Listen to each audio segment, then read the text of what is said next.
Welcome back, ladies and gentlemen, to LCK 2020 Spring. I'm Atlas, joined by LS, and it's our final series of the week. But you've all been waiting for this. Gen.G versus T1. It is exuding storylines across the board. We can even go to Kellen, and he's against another former Jin Air alumni over the other side of the rift. Like, there is just storylines aplenty throughout this entire match. And I can't wait to see which one of these teams is going to be better. I think after the Damwon series versus KT, smart money goes on Gen.G because Gen.G utterly obliterated Damwon, and then Damwon utterly obliterated KT, and T1 managed to beat KT and not Damwon. So theoretically, the harder team to beat was Damwon. You know? Are you following? Feel like Gen.G should theoretically, moving into this, be the favorites. I do like that. I like that, Atlas. It's a little bit, you know? Yeah, I don't know whether it works as rock, paper, scissors is that, generally, in the LCK, but we'll see. But there is a lot riding on this. If T1 lose 0-2, they are in 6th place. Ooh. Because they lose the head-to-head against Hanwha Life. They'll be even on points, but because Hanwha beat them earlier on, it means that they will be behind. Yeah. And that's why these matches against the theoretically lower tier teams mean so much, because you can find yourself in precarious situations like this even at the end of the season. And the other thing about this matchup here today is, obviously this is the conclusion of this week, but a lot of people have their eyes on what is T1 actually going to do here, because some of the wins that they did manage to pull off. Yesterday, I believe on the cast, we talked about how they've had like one good draft out of all of their games. Yeah, when we were filming the POG state, it was 1 out of 8. 1 out of 8. As far as winning drafts, yeah.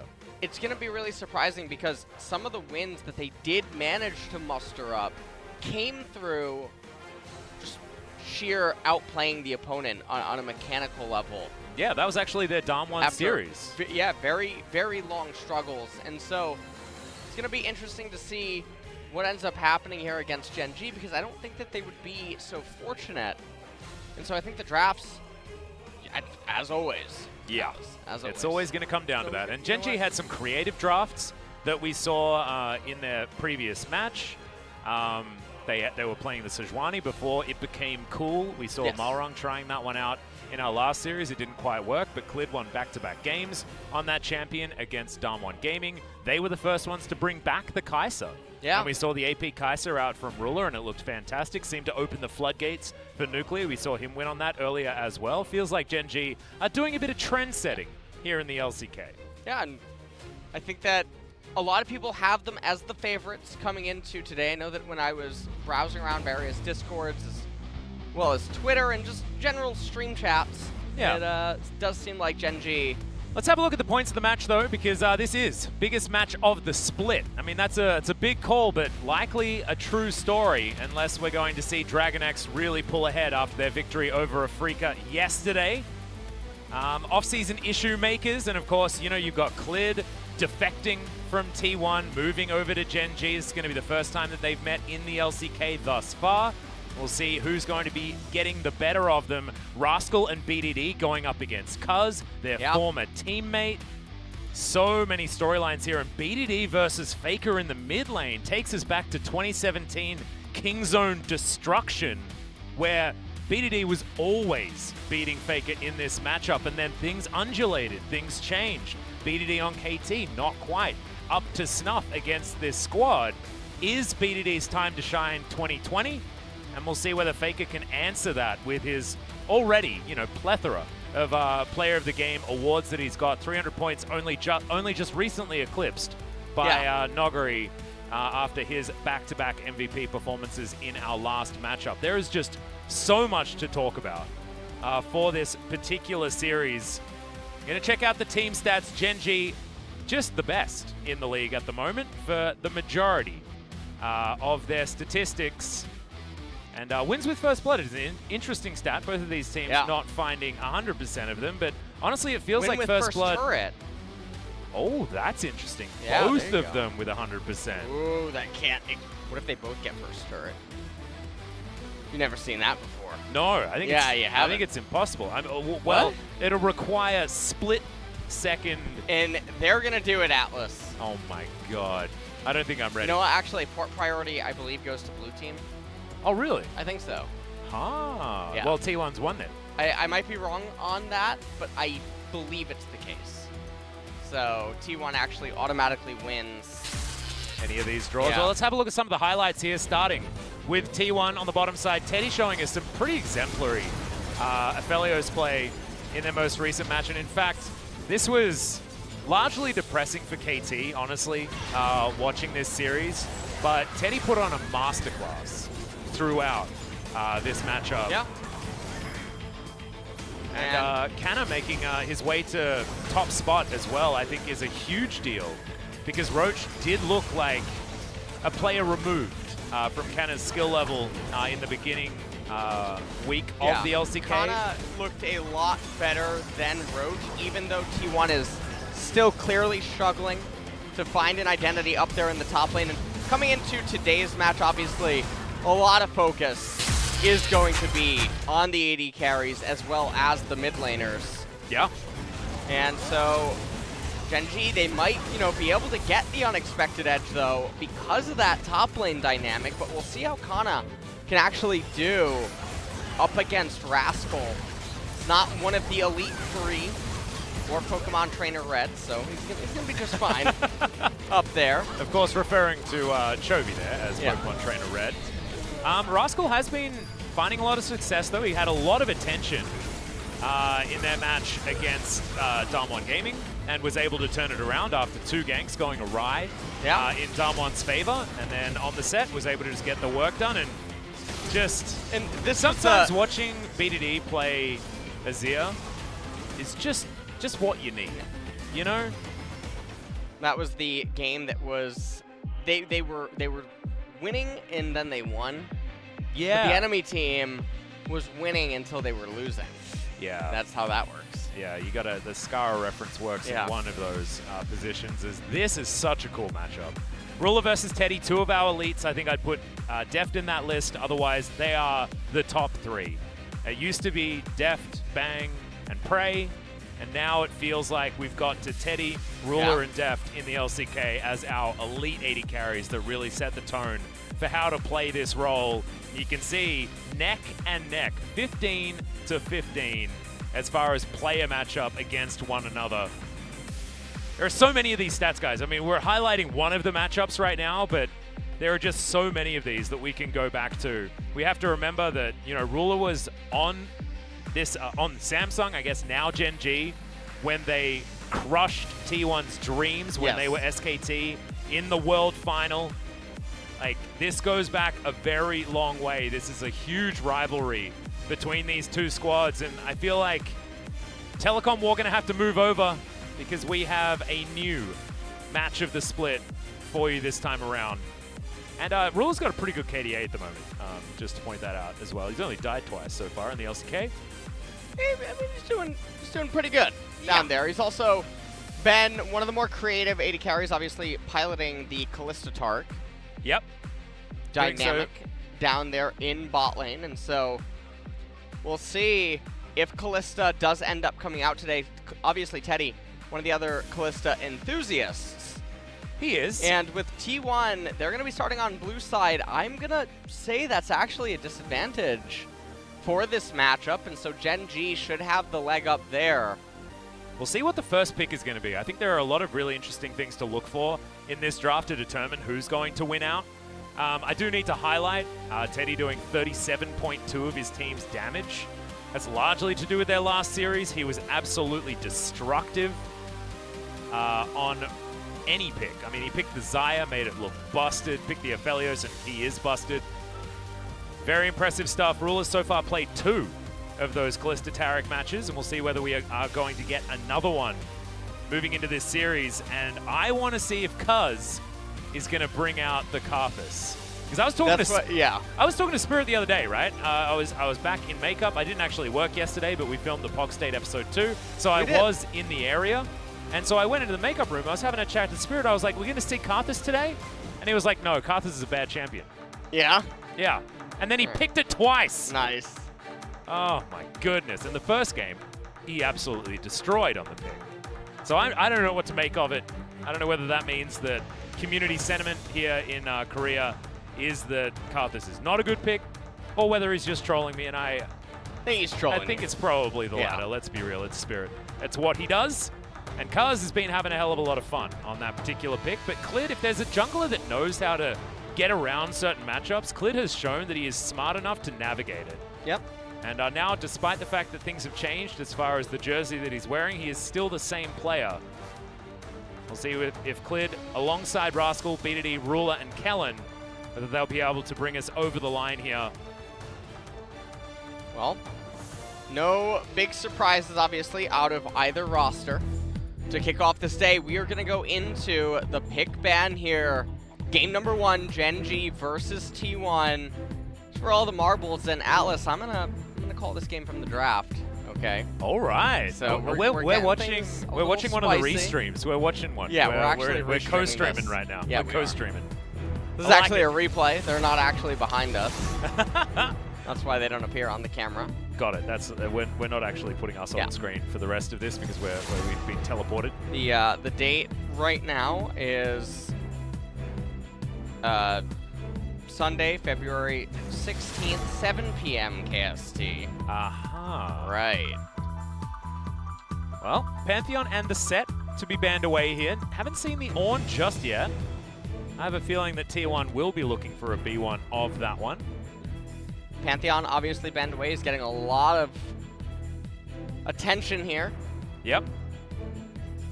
In the recent week here, LCK, as Ornn is actually going to be banned away, and that's so surprising. The blue side ban the is blue just side crazy.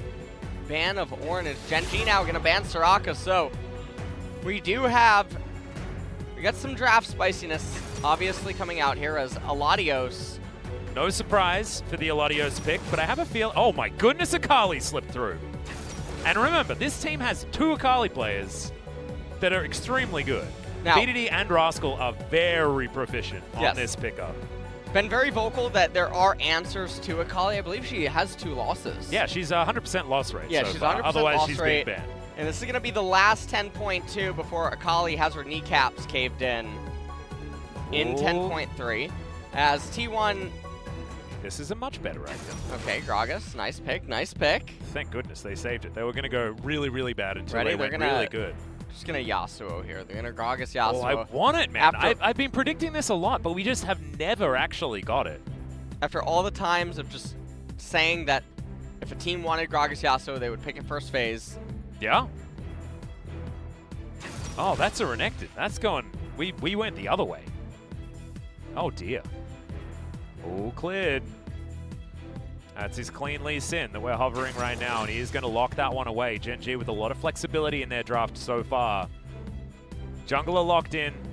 Gen.G stable AD carry and a flexible solo laner right now. So much more versatile right now with what their champions are able to do. The Renekton is really dragging down T1's team composition. This is not Spear of Sojin Renekton. Yeah. When this champion, if he's even, he's behind. But also, and if he's behind, he's... Remember that Gen.G dismantled the Renekton that was put forward by Damo. Dismantled it. Well, I feel like T1 playing into Gen.G's hands just a little bit here so far in the draft, but still, we're only about halfway through. A little bit over as Rumble to be banned away. And the LeBlanc being banned away as well.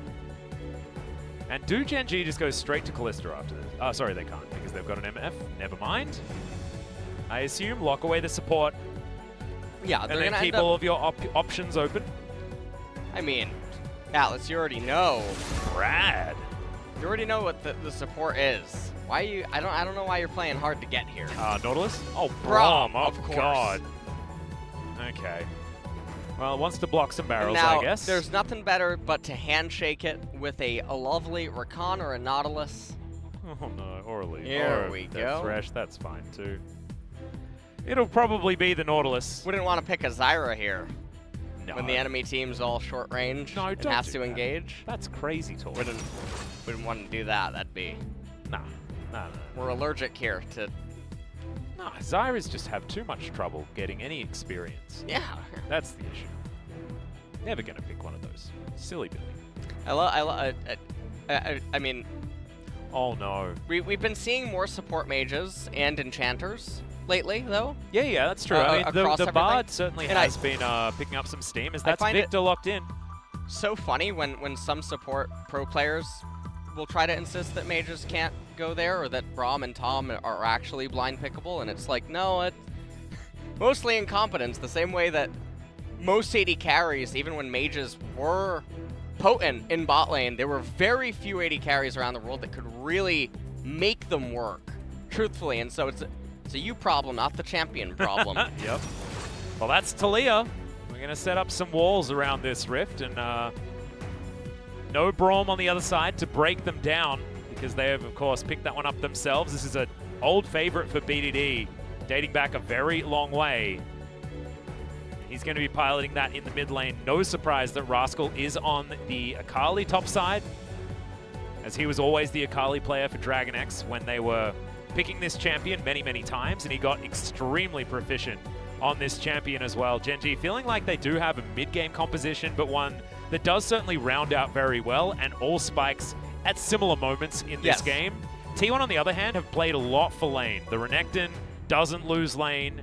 The Victor doesn't lose lane, but what do they do cohesively in the mid to late game is the question. We're saying that they don't really lose lane, but Taliyah initially rose to power as an answer to Victor back in the day, as well as Azir. So true. Taliyah's completely fine in this lane, and then also her high mobility and being able to influence the side lanes. Victor doesn't have that wave clear super early on, so he's going to struggle for a little bit. The Renekton, he's going to decay off really fast as well. The Gragas is fortunately going to be doing some pretty good value here for T1 in this team composition. Aphelios and Nautilus need no introduction, obviously, as they stand pretty strong and tall in the current meta in terms of how they are perceived as Kali, Lee Sin, Taliyah, Misfortune, and Braum.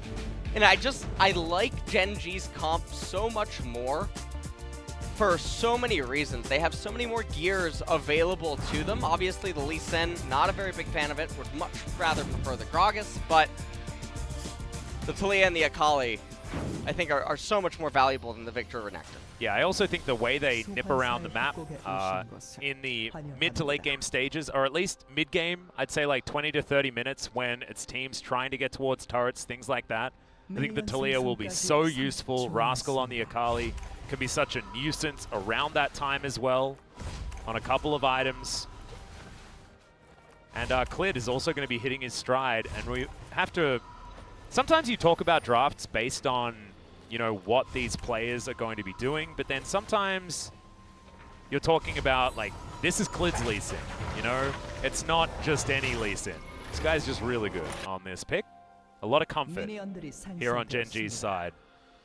As T1, just a lot of stability in what they decided to pick up. We've had many conversations about Victor. And yes, the Taliyah lane can be a rough one, but Victor doesn't have too many that he can't withstand. Both of our mid laners taking the phase rush. Looking into it. Some Conquerors towards the top side. All right, well, obviously Victor, like you're saying, is playing for lane. Has that Scorch on him as well. Taliyah, very interesting to see. Yeah, as you can see, a lot, we're getting actually, it. Yeah, we're having a lot of Scorches, and it's very bizarre, especially because both of these teams are not trying to just win the game early. And so Gathering Storm scales so much better than Scorch. And when you're a champion like Victor, yes, you can bully and you can out-trade the opponent and whatnot, but you can't really out-shove a Taliyah. And Victor's just trying to control everything. Now, I really do like... God, BDD. Faker has teleport, but Faker is... He's done with this lane. He's going to have to recall here in coming moments. Not having a great time, but is farming well. As you can see, a lot more red dots for him to pick up, and he's already ahead. As Seismic Shove is going to land. Onto the Victor. You can see what BDD's trying to do. He's trying to kill the champion. Doesn't really mind too much about the minions. Steady and effort down here. Have made it to level 2. But I'm so interested to see the power level of both of these AD carries, because both of them have been playing against lesser opponents so far. Neither of these teams have played against Dragon X yet. And Teddy and Ruler, I want to see which one is going to be on top in our trinity of veteran AD carry players. Well, let's see what ends up happening here as Cuz continuing to declare his jungle. As Lee Sin, he's looking to Sin, and this is what I was talking about earlier. Talia has that high mobility, able to get places, and Victor has a really hard time at responding to it. So, Wave is coming back into mid lane. Faker even recalling right now. Maybe not gonna elect to use his teleport, as you can just see how fast Talia is.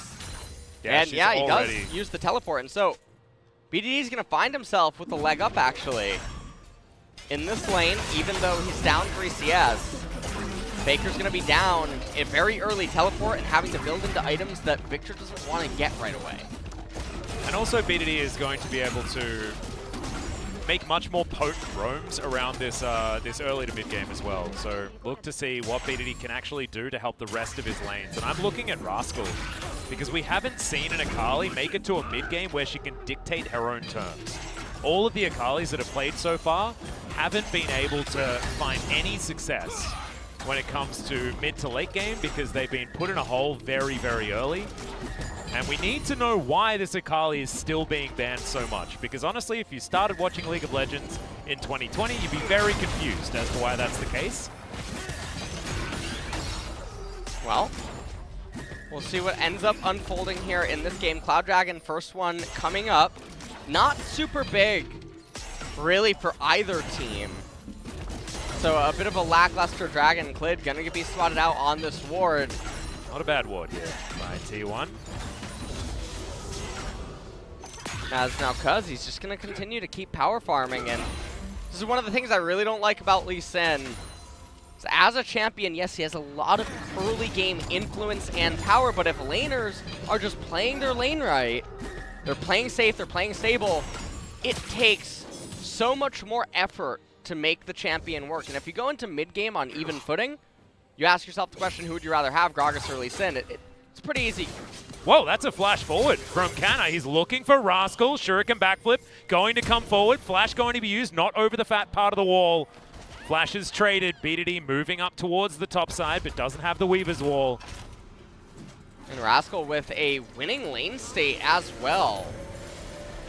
So, manages to get a really good recall. Faker using that Chaos Storm just so that he can crash the wave and get the recall off without BDD being able to do anything. Now, a little interesting, he recalls in the middle of the lane, and I suppose that he's able to do this because he thinks that BDD doesn't know about anything around mid lane, and so has to obviously respect Cuz if he would try to interrupt the recall or something like that. As Victor picking up the futures, or the Lost Chapter. Yep.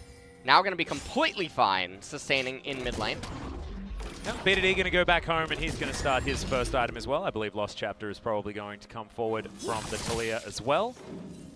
I think Super Soaker probably likely to be one of his options, as Canna doesn't have Flash, remember, as Flash forward from BDD. They find it. The perfect execution is exactly that, and First Blood goes to the Akali. This one going to have a lot more money than the others we've seen. And Rascal actually sharing a lot of XP, though, with Clid. And Kana not having teleport available. This is going to mean that Cuz is going to have to show himself now up here. In top lane, most likely. Or Wave is just going to go into the void. Dredge line lands as Effort going to get stunned up. Aftershock now down as Ruler able to do a fair bit of damage. But Teddy, Infernum equipped. Not able to find too much follow-up. Kellen and Ruler in a pretty good position here in this lane. Currently Teddy is ahead by a fair bit of farm. The waves are pushing in here for Gen.G. Now another fight, Teddy taken down to about 300. Oh my goodness, the damage back onto Kellen. He has to flash as the exhaust comes forward onto Ruler. That is an advantage for T1 bottom side. Exhausts traded, but the flash from Kellen will mean that it'll be a sitting duck if Cuz decides to go down there and pick up that kill, because he does have explosive cast now available. Let's have a look at this pro view from Clid on the top side. I'm going. Go. Let's do it.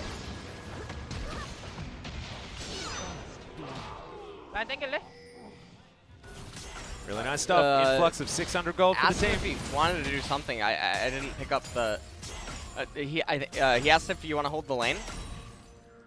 And I believe they said no. They shoved that one out. As Gen.G pick up the first Drake of the game. Second one will be the Infernal. So we have Ocean Drake or Mountain Drake as our souls this game. Not bad ones. Especially, yeah, both teams have ways to fight back against Mountain, yeah, which is really good. good. Is not exactly coveted. But Mountain does... Nice work, dude. Oh, Barrel comes in. Blast Cone going to be taken. But Mountain really does just completely asphyxiate the top laners. If several Mountain Dragons end up coming in, you end up getting the Mountain Soul. Akali and Renekton are not going to be having a pleasant time. No. Well, in this case, Akali or Renekton. As BDD and Fake are very close as far as these experience points are concerned. Rascal and Kana as well. Neck and neck. Cousin Clid, exactly the same. I love this. So far, there is 300 gold between these two teams. First Blood and First Dragon went to Gen.G, but they are down. That gold that we were talking about, that has to do with Cuz power farming his jungle. Yeah. Teddy winning his lane as well. Slight advantage for Canna up top. And 10 CS is Faker ahead of BDD. It's going exactly how we expected. T1 pick for lane, and they are able to win out in this stage of the game, despite Clid finding success with his first gank. When this mid-game rolls around, though, will Gen.G be able to orchestrate the terms of this particular battle is going to be the question, because BDD will have so much more agency on this Talia to get around. Faker does have the teleport, but the cooldown on that one, I don't think you need to be a scientist to figure out that it's a little bit longer than the Weaver's Wall. And not to mention the rock surfing that BDD can do as well. His vision given over, effort moves up towards this control ward. As Cuz should be able to take Shelly off the rift. And allow for a few plates to be taken here from T1. Looking to try and snowball what has been trolling all of these lanes and more efficiency in the jungle from Cuz. Well, still just having ping-pongs now, occurring over and over. 2.5 minutes until the Infernal Dragon ends up coming up. As BDD is going to be handed over the blue. He doesn't have that lost chapter like Faker does, and so this is a lot more important for him. He does have the tier 2 boots, and so now combined with the ability to just activate all spells on a whim to shove in lanes, he can really start looking to try to run around and create pressure. Now, they know about Clid. They know exactly where he is. Cuz level 8 as well. As Clid is, he's looking to sin. Well, he's playing the right champion for it as he finds the Q.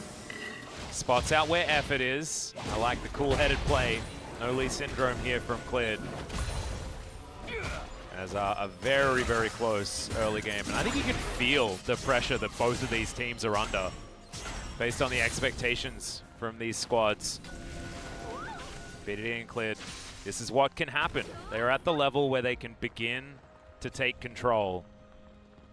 Whether they'll be able to is the hard part, right? Yeah, and that's a really good ward to the right of the Raptor camp that is just protecting Faker there in mid lane, giving him the exact amount of information that he needs. And also, Renekton first item, really nice. Pick up Icona, Hexdrinker. No, it does end up staggering Kana's build. Whoa, Clid finds Cuz. He has to actually flash out, but the resonating strike is going to be there. BDD flashes over, and Cuz gets the heal, so the movement speed will keep him alive. Now Effort breaks his stopwatch, but keeps himself alive and isn't going to get stunned. The answering plays out of both of these teams is so beautiful, but no kills so far in this exchange. So that was a really nice attempt by Clid to try to set that play up, and Rascal coming down as well means that in the end, T1 is going to make out by reacting to it with just pure defensive play. Nice response out of everyone. Now BDD, he did crash a wave in mid and also get a turret plate, so it's not totally the end of the world.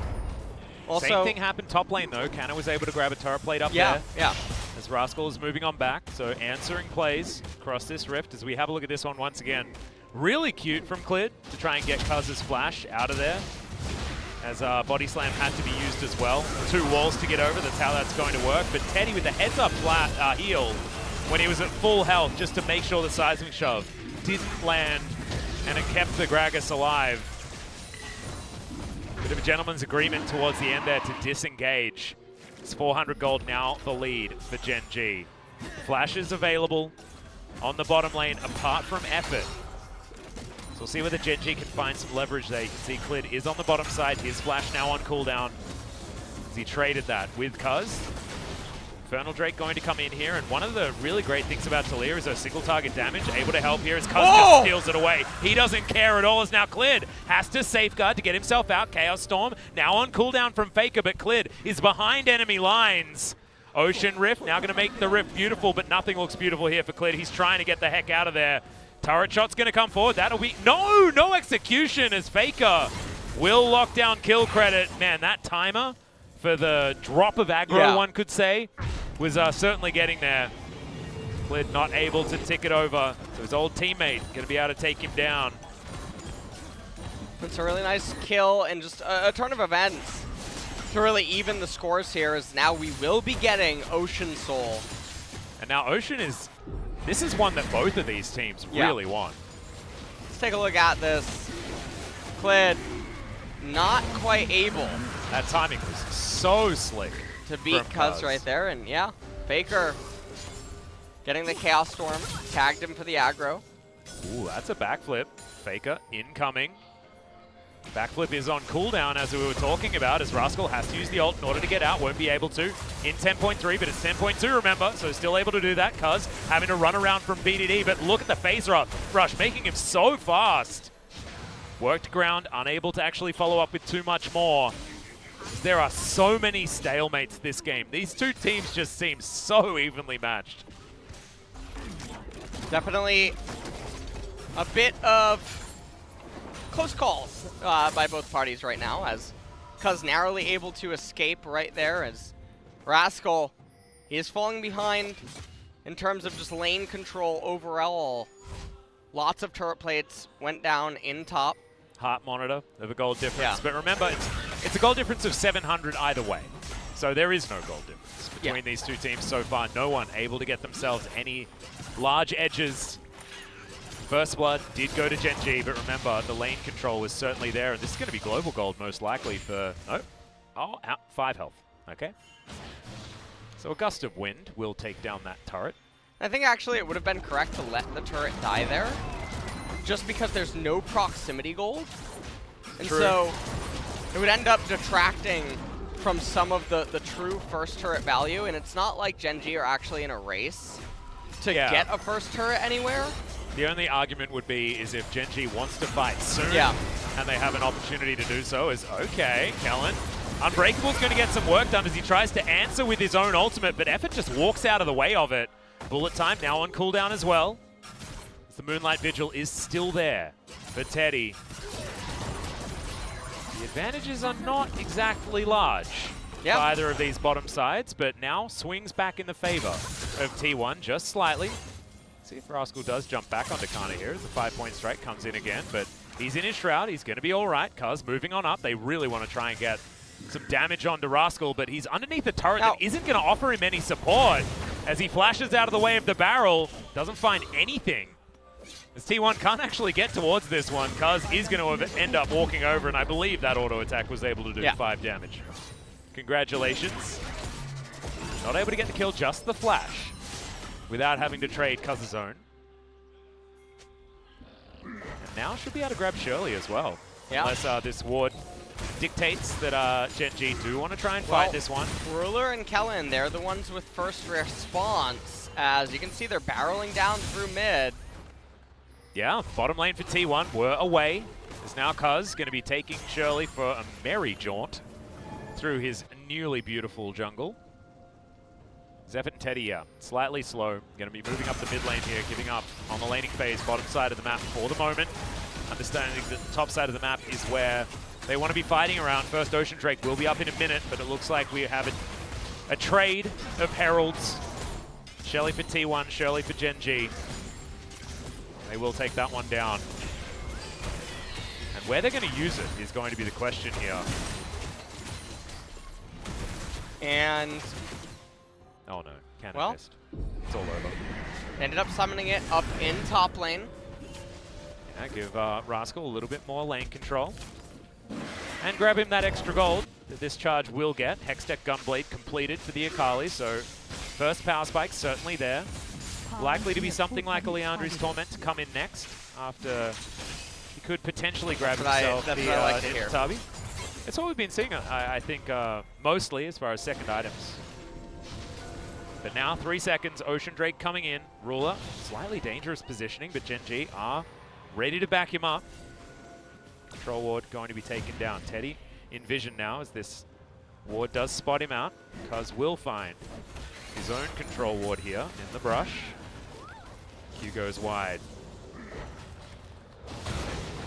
Fair bit of damage there, but Rascal, he's rotated over. This will be a 5 versus 5. If a fight breaks out, Death Ray doesn't find the target. As I don't think Gen.G really want to go for a 50-50 because we know that Cuz's ability to line up all of his skills at once and guarantee that burst damage is just too good. So Gen.G do back away. Just trying to hold on to their vision and then hold on to their lane control. Teddy with the crescendo, lots of damage onto this turret. Make it rain, slows down the Aphelios. Faker takes a fair bit of damage there. I believe a turret shot after a death ray. Yeah. T1 now, they're going to manage to pick up the Scuttle Crab right now as Gen.G, they don't want to let this Ocean Dragon just go over for free. And no matter what, though, we're probably realistically looking at a 35-40 minute game if we're going to get 2 souls. Oh, yeah. And unless something catastrophic goes wrong at 25 minutes, it's really looking like we're going to have another one of those super big lull states. And again, a very big byproduct of this is all the lanes were just sort of pushing in each other's minion waves and then trying to do something on the sides. But then because the sides were also doing similar stuff, not really too much able to be achieved without the enemy being able to respond. And so we're at this stage of the game, and you can see both junglers are falling really far behind the solo laners in terms of XP. And they're even almost being even level with the supports. And so in spots like this, what would you rather have, the Lee Sin or the Gragas? And it's a pretty obvious answer. Yeah, Gragas is just going to be better. But so far, it's not like one team is able to eke out more gold from this particular lull state. It has been 300 in T1's favor for, I think, most of the game, is what it feels. BDD is going to go up towards the top side, grab this crashed wave, and T1 will win the war of attrition. They will be able to pick up this Ocean Drake #1, and we'll come back in 5 minutes and see whether a fight will actually happen over the next one. Cleared going to steal away the blue buff, which actually might be a big deal. Faker certainly wants that, to be able to have that reliable wave clear. As Ruler and Kellen, they'll be pushing in this mid lane. Tower's pretty low, and turret plates certainly in T1's favor this game. As Rascal heads down towards the bottom side, BDD's going to go home. We'll see what he's going to pick up next. It looks like Rascal is going to be, well, yeah, a bit of a forbidden book purchase here, which is unfortunate. Yeah, he is. But BDD's got a Fiendish Codex, so don't worry, he's not sitting alongside him. You see, what he's really going for here with the Morel and Omicron is he's trying to reduce the healing from both of the refillable potions on the opponents. Yeah, see, I thought it was the passive healing from Cuz's W that he was trying to alleviate. No. Oh, no, not Cull the Meek's lifesteal from Canna. That's not. And the other thing is, the Oblivion Orb and the Morello as well, they're already bad purchases because the enemy is already stacking magic reserves. What? And you know that they're only going to get more in the later stages. Victor will most likely end up picking up a Banshee's Veil, probably 3rd in this game. And so you know that magic resist is going to come in. Gragas already has Spectre's Cowl. Renekton opened Hex Drinker against you. And so just some really, really suboptimal itemization here. This is definitely a losing to shopkeeper moment. It is. For Rascal. Doesn't feel great. Hasn't even completed his Ninja Tabi, which I believe is what he was going for. Earlier on, goes home, and that's well, at least now he can't build it again. So it can only make us so disappointed. As Gen.G with a team that were able to actually impress us with a lot of their item builds recently. So Rascal letting the team down just a little bit is cleared. going to be discovered. Not sure how that information was gleaned, but Effort has to flash in order to get out. Gravity field from Faker, just trying to zone as T1 take the Baron pit exit from the enemy jungle. We're once again going to have the pressure alleviated and the lull state resumes. Infinity Edge is what Gen.G is waiting for on Ruler before they can start off any reliable fights. As there's the barrel. Cuz can start a fight if they want to, as Faker's going to clean up the 80 carry. Kellen goes golden as Canna has already teleported in and cleared. He's clearing out wards. He doesn't care about anything. And because there's no way they're going to take back this fight. And the Baron has been started. Rascal just face-checking right into T1 as he does get out of the gravity field. Gonna have to be really careful. Weaver's Wall coming in, and that is, the minions are about to go on a bit of an adventure. Hold on. They really are going on. Yeah, they are. That's a cute one. There's BDD taking a bit of damage, but out of dredge line range, which is going to be the most important part. As everything's exploding, the siege from this T1 squad is working out very, very well as we tick towards this mid-game, or tick past the mid-game. We'll have a look at this one more time, yeah. You have to wonder, why is Ruler moving to the left-hand side? And there's no reason. There is absolutely no conceivable reason why he would feel compelled to move over to the left-hand side. Baron is not a real objective at that point in time. Doesn't matter if the opponent has vision over there on that side of the map. It ultimately is just luxury vision. So now, Gen.G, they found themselves down about 1,500 gold as T1 is spending a little bit of time getting to waves. So it looked like 1.3, 1.4. Yeah, realistically. The first real lead in the game now for T1. Teddy will move back to the mid lane, continue pushing this one out. It's a long lane for Gen.G. His outer turret spin to top means that Baron vision control is going to be something that T1 can play around as we move later into this game. And remember, when there's a Felios, Baron is an earlier possibility. Yes. Realistically, it's probably going to be on the table here around 28, 29 minutes by both parties. As Victor, yeah, it does look like Fiendish Kodak, so I think that's going to be the Banshee's Veil third, like I said earlier. Be hoping so. Feels like a heads-up choice. And that gives him the option to play a lot more forward against Gen.G. Oh no. We're almost caught out of position once again, but Effort unable to quite line it up as Kellen throws down the door, but the ultimate isn't really able to do anything from Kellen. Barrel going to be dashed immediately out of, but that means no ultimate now available for Rascal after this second charge has been applied, and T1 will take that control towards the Drake pit. Gen.G moving over to Baron, though. They might be going for some form of trade.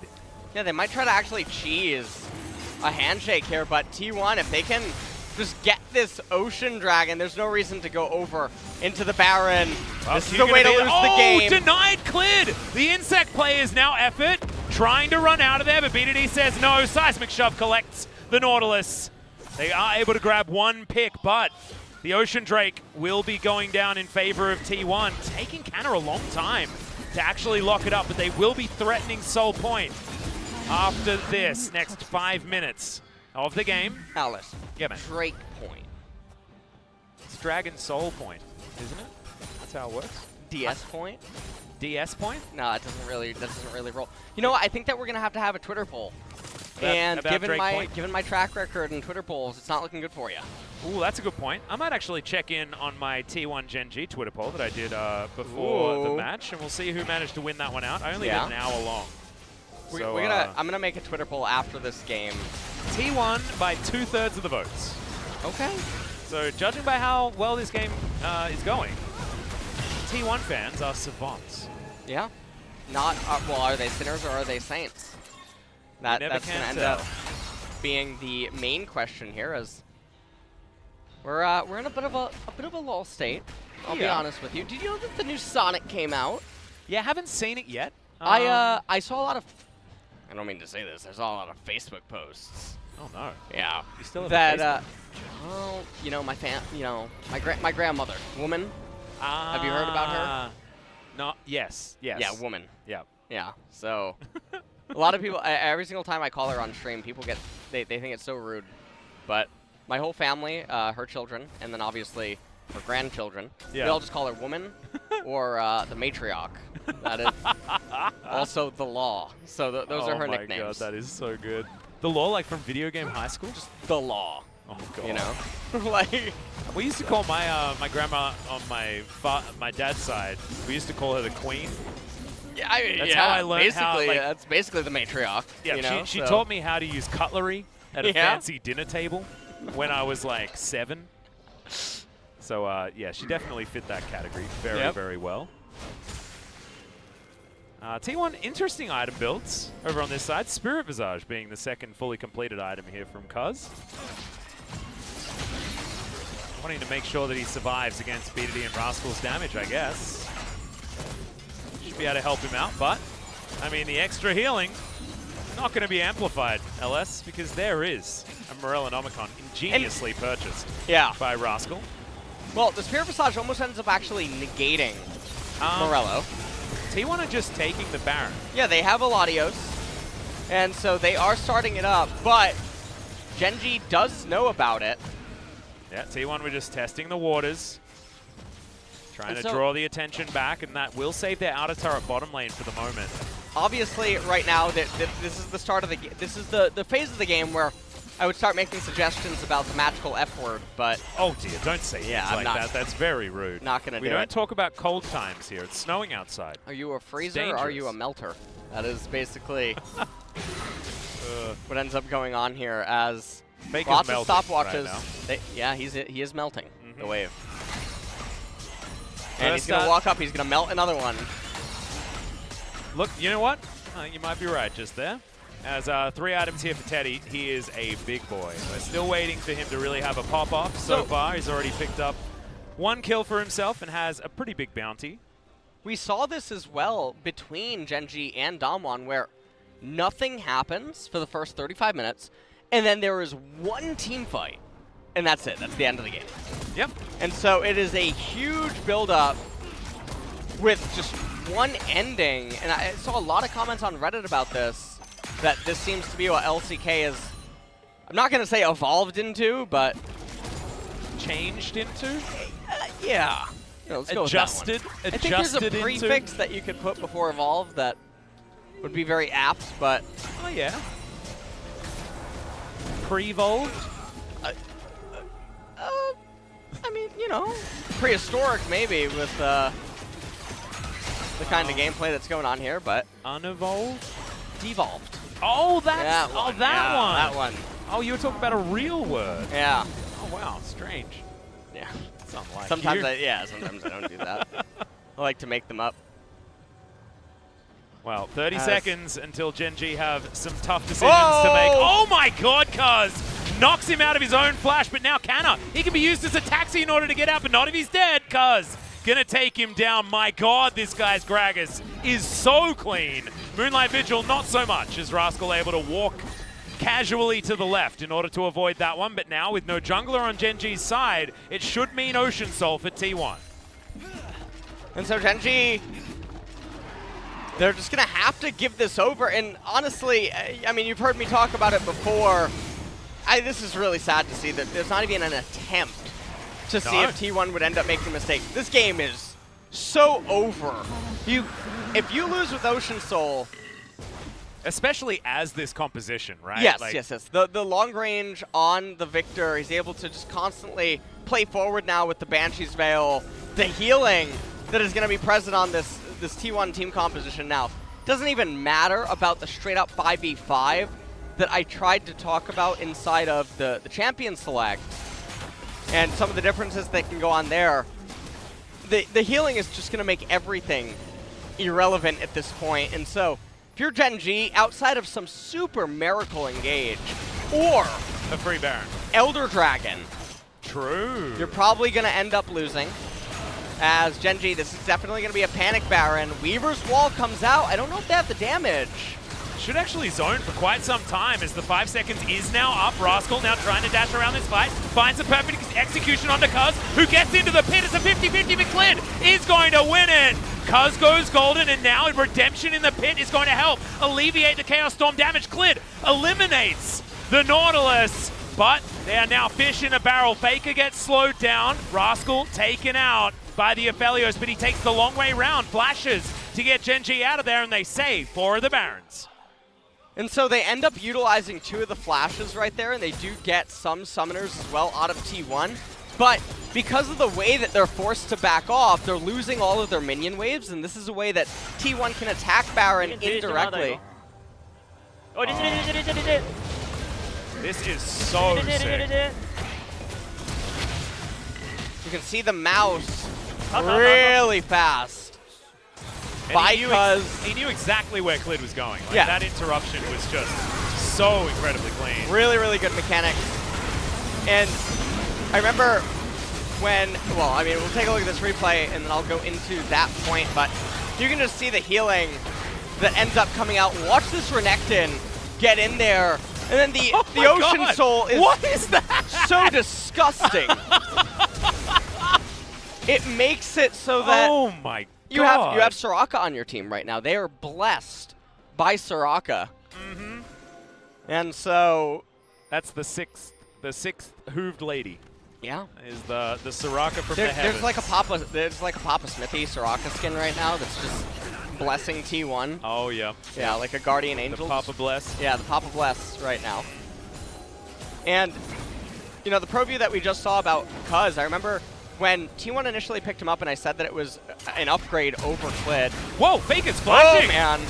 That's the Chaos Storm. Does do a lot of damage to Kellen, but now Flash and Chaos Storm going to be on cooldown. Moonlight Vigil does a lot of damage. My God. That's a great Calibrum champion. Crescendum is disgusting. Oh, how does Teddy have it whenever he wants it? So silly. Well, Aphelios is just going to lay down a turret. This game, even if there was a fighting hope for Gen.G on even footing, there's just not going to be against this Ocean Soul. So unless T1 ends up getting CLG'd, I just don't see a way for them to realistically lose. It would take some super unrealistic cheese or I don't even know, Atlas. I'm really trying to describe it to you, but words fail me. Yeah, no, I can tell. The weird thing about it is that Gen.G are ahead in gold right now, so in theory, not too far behind. And they've got standing gold left on the map. You can see BDD going to be able to collect 1,000 of it approximately by heading down here, and that is going to extend the Gen.G lead. So far, I mean, the Baron power play was about 1,400, so yeah. It's not negative. But still, it does feel like Gen.G up against this Ocean Soul are going to have a rough time. BDD's finished item number 3. The Void Staff has come forward. Rascal as well with his Zonya's Hourglass, but he needs a Void Staff himself. It'd be really cool if that book was a Void Staff, even if they are against an Ocean Soul. I feel like the Akali's AoE damage isn't going to be able to apply it extremely reliably. And now also, the other unfortunate thing here is that BDD, he has the Void Staff, but he needs to also now pick up Morello. And there also needs to be an Executioner's Calling picked up on this Misfortune, as well as the Lee Sin. They need every single champion, realistically, to have healing reduction, just so that the debuff is constantly being applied, because against Ocean Soul, it's going to help them so much more than other typical 4th and 5th items that would end up coming in. So we got to about 2,000 gold as the lead for T1. But so far, I mean, there's been a fair bit of stuff that's happened, but none of it's really pushed the gold lead in favor of anyone. Just feels like the Ocean Soul is what's dictating the pace of this game right now. If Gen.G can actually somehow steal the Elder Dragon, oh yeah, that's when Yugi comes on the screen. Tells you that we Grandpa's found deck doesn't have it summons Exodia. I like how the animation for it is actually just like that moment. Teddy, Moonlight Vigil to try and answer back as we've got a re-engage from T1. Clid is looking for Teddy with the Q, but doesn't actually connect it. Safeguards out to relative safety, but now he is very low on health as this Elder Drake is spawning. He's going to be gifted all of this honey fruit. That should help them out. You can see wards in both of these extended brushes that the Ocean Soul has given this map. Now Clid finds effort with a Q. He's still on 50% health. And Teddy is just a very scary man right now. Infernum Severum, so not exactly optimal weapons for this fight as Clid somehow threads the needle and finds Teddy. This is such a difficult dance to do right now for Gen.G. T1. They could just turn around and start the Elder, but instead they're going to fight. Yeah, here's the engage. Stand behind me from Kellen to try and disengage the situation. They do so. As BDD got a lot of ground to work with, which is not ideal for the Talia. The T1, they're looking at this Elder Drake, thinking that they might just be able to start it up. Rascal over, spotted by this control ward in the back of the pit. He'll clear that one out as Elder Drake will move out of this Drake pit and reset. T1 thinking of holding onto it. Yeah, T1 is holding the aggro, and so Clid is getting a lot of HP. Weaver's Wall's going to be here. If BDD can use it to split up this fight, it will be huge news for T1 as now the fight has started, but BDD hasn't cut anyone off. In fact, he's just cut himself off as now Clid finds the backline, finds Canna. The bullet time doesn't do enough. Gen.G, they just don't do enough as now we're looking to try and 50-50 this Elder Drake. And Clid is just taking damage. Yeah, too much of it there as well as Elder will once again reset somehow. No one is dead, but so many abilities are on cooldown. No flashes invested, only Moonlight Visual and the ultimate from Renekton are available on T1's side as far as ultis are concerned. Just the Glacial Fissure for Gen.G. And now T1, they're clumping up right now. Faker checking for Clid, finds him. Really smart from Faker. And it resets again. Alice, this is so intense. Oh, man. We're just waiting for cooldowns to come back up. Dragon Rage is there. We're a quarter of the way before bullet time can be utilized. As Clid, I mean, he's got a clear opening. This is going to be a 50-50 as now BDD looking for Cuz, doing a fair bit of damage, but now Faker's moving on over, finding Rascal, just trying to one-shot him, and he does so! Now it's a 4v5 and T1 have control. Gen.G, they should have seen that and then gone for that 4v4 when they were taking the damage, but they're unable to do it. And Faker just takes matters into his own hands and declares terms as now bullet time going to be cancelled very early. As Canna had closed in. Now Cuz has been zoned out by the Weavers while they have to stop damage, and they're taking so much of it. Teddy's got back to Calibrum Crescendum, and I think this should be the Elder Drake lockdown for T1. Cuz is in there, Clid flashes, tries to get the jungler out, they do so, he's got a GA, as now they're trying to burst it before he does come back up. No, they're going to intelligently just hold on to it as Cuz. Clid has gone down, Cuz is still dead, Faker locks down the Elder, and that should mean game for T1, despite them still only having 1,000 gold in the lead. And Atlas, they're going to go over to the Baron, they're going to get that as well. And with Ocean Soul, Baron and Elder Dragon, I don't even know what that is. They got. I don't think I've ever seen that in a game before, in competitive.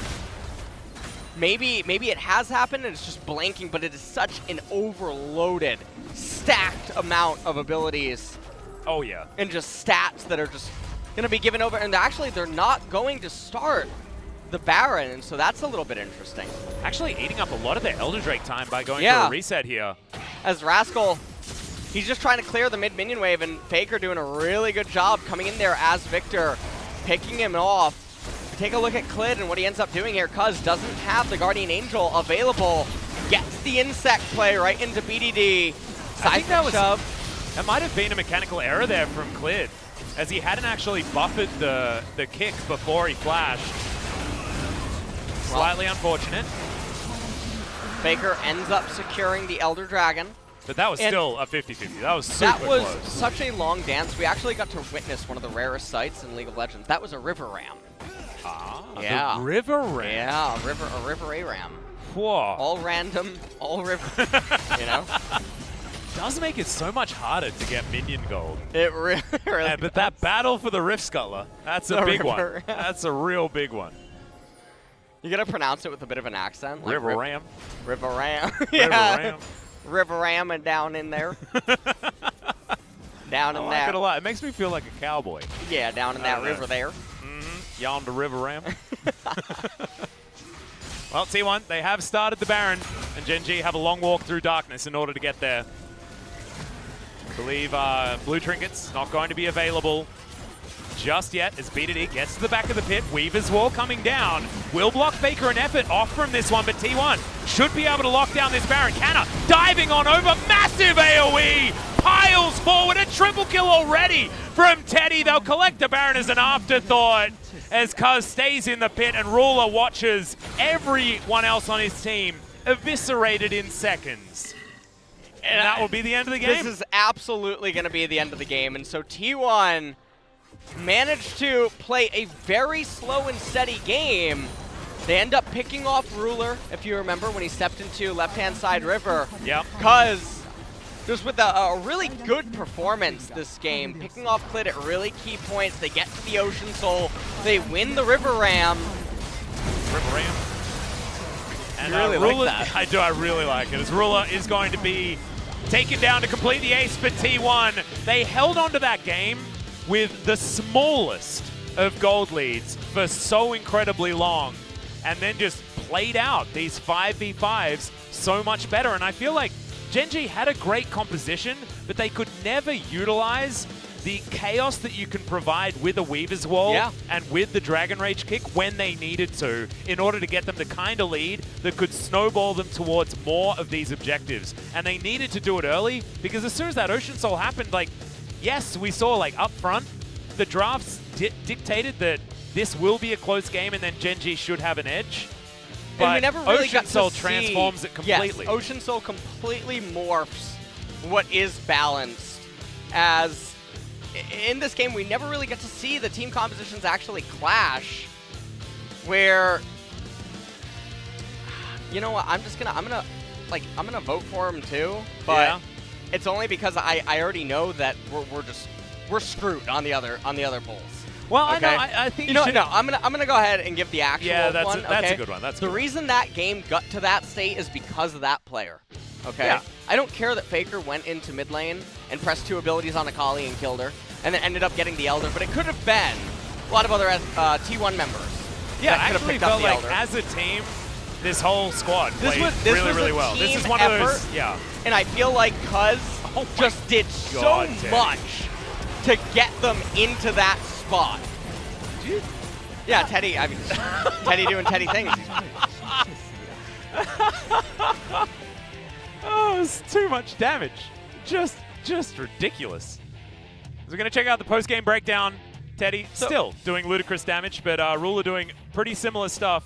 Faker, this was a Victor performance that allows me to understand why teams are picking Victor. Well, I mean, he was able to go super stable in the laning phase, and even when he was getting outpaced at some points, the side lanes weren't really falling apart. Yeah. And so Talia's sins weren't really paying off all that much.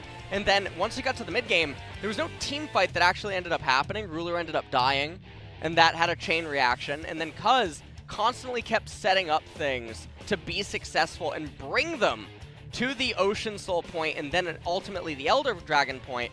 Faker picks off Akali, and then ends up getting the Elder Dragon, but it could have really been any T1 member. So he's probably going to get the player of the game for that. But we'll see who does get it, but we'll have to wait until after the break, ladies and gentlemen. An extremely close Game 1, and I think everyone's now probably expecting that we're going to go the distance with this particular series. I personally hope so. It has delivered exactly what we wanted.